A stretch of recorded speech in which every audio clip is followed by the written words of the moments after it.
Again, we were both COCOM J2s, we were both JCS J2s, we both ended up becoming agency heads.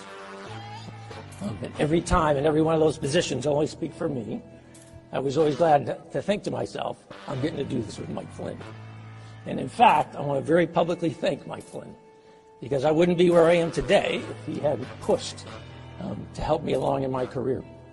I found myself, as we all do at points in our career, I'm the PACOM J2, I'm loving life in Honolulu, and General McChrystal gets the call to go to Afghanistan, and the first thing he says is, Flynn, you're leaving that cush job as the JCS J2 and you're going with me.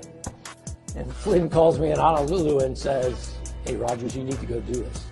And I'm going, we're in 2 ground wars. I'm a Navy guy, and I'm not really even an intel officer in the Navy. I'm a cryptologist. And Mike says, no, you're the guy who needs to go do this. And then he goes to Admiral Mullen, the then chairman, and he says, hey, Rogers is the guy you ought to hire. There was no doubt in my mind that I got that job because of Mike Flynn, because of the example that he set, because of the strategic thought, and because he is always about the men and women around him. It is never about him. It is always about the men and women that he partners with, that he serves with, that he leads. As we reflect about what just happened in this country, what just happened, we just went through a revolution. This is probably the biggest election in our nation's history since bringing on George Washington when he decided not to be a king. That's how important this is.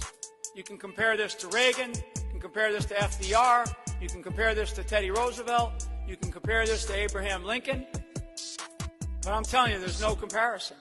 We have an army of digital soldiers. What we are now, what we call, I call them, because this was an insurgency, folks. This was run like an insurgency. This was irregular warfare at its finest in politics. The journalists that we have in our media did a disservice to themselves, actually more than they did to this country. They did a disservice to themselves because they displayed an arrogance that is unprecedented. And so the American people decided to take over the idea of information. They took over the idea of information, and they did it through social media.